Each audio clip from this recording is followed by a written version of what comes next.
আসসালামু আলাইকুম। ডেইলি আরেকটি ব্লগ নিয়ে হাজির হয়ে গেলাম। আজকে আমি বাজার গোছানো থেকে শুরু করলাম ব্লগটি। তো এখানে আমি বেগুন আর আলু নিয়ে এসেছিলাম, যেহেতু নিজেরই বাজার করতে হয়, টুকিটাকি যা লাগে সব নিজেরই আনতে হয়। তো এইগুলো নিয়ে আসছিলাম। তো বাসায় এসেই রসুন কেটে নিচ্ছিলাম, রসুন ব্লেন্ড করতে হবে রান্নার জন্য। তো এখন আমি রসুন আর পেঁয়াজ কেটে ব্লেন্ড করে নেব। আর আমি রসুনগুলো উপরে খোসাটা ছাড়িয়ে নেই, যাতে করে খুব সুন্দরভাবে ব্লেন্ড হয়। তো সব কিছু আমি একটু গুছিয়ে নিচ্ছি রান্নার আগে।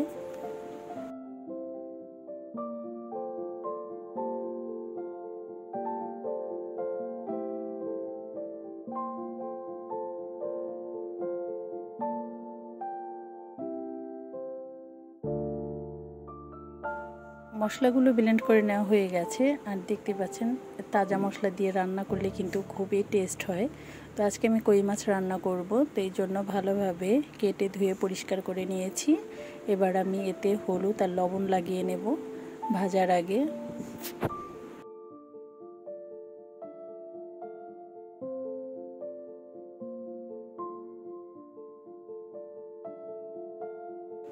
আসলে একার হাতে কাজ করাটা অনেক কষ্টদায়ক, কিন্তু কিছু করার নেই। মানুষের কাজ করা খাবারও খেতে ভালো লাগে না। অনেকেই আছে যে বাসার লোক রেখে রান্না করায়, তো আমার ভালো লাগে না, তাই নিজের কষ্ট হলেও সব কাজগুলো নিজেই করে নেই।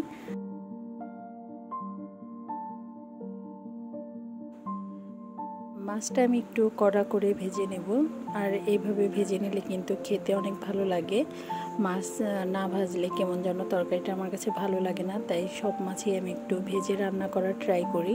অনেকে হয়তো বা মাছটাকে ভুনা করেও খেতে পারে, আমার কাছে ভালো লাগে না, তাই আমি ভেজে নেই। তো এটা খুব ভালো করে ভেজে নেওয়া হয়ে গেছে। এখন আমি এগুলোকে তেল থেকে তুলে নিচ্ছি।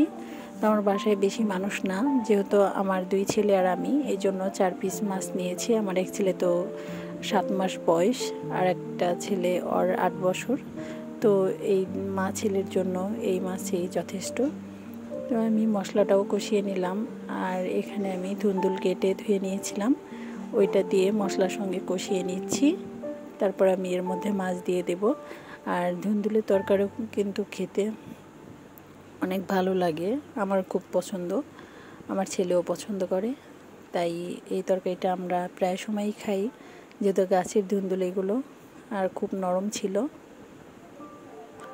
তো মাছগুলো কিন্তু আমি কড়া করে ভেজে নিয়েছি, দেখতেই পাচ্ছেন। এখন আমি ধুন্দুলের মধ্যে দিয়ে দিচ্ছি।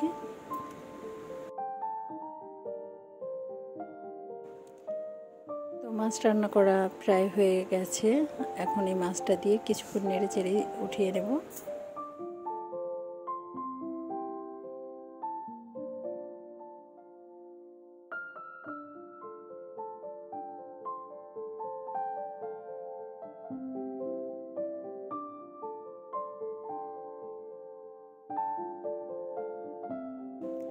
এখন আমার ছোট ছেলের জন্য একটু খিচুড়ি রান্না করব। খিচুড়ি বলতে আসলে এগুলো একটু পানি দিয়ে সিদ্ধ করে দেব। আমি যেহেতু কোনো মশলা ব্যবহার করি না, ওর 7 মাস বয়স, তো এই জন্য কোনো মশলা ওকে দেইনি এখনও।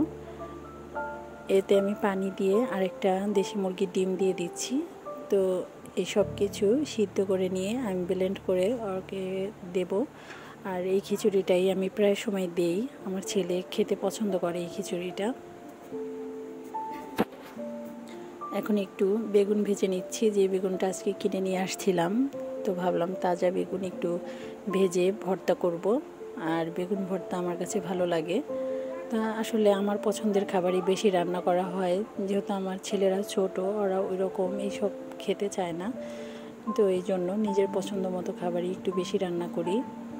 আর আমার বড় ছেলে তো চিকেন খাবে, ওর চিকেনটাই বেশি মজা লাগে, মাছ টাছের প্রতি এতটা আগ্রহ নাই। তো আমি বেগুনটা এখানে ভর্তা করে নিচ্ছি একটু ঝাল ঝাল করে। ঝাল ভর্তাটাই বেশি ভালো লাগে।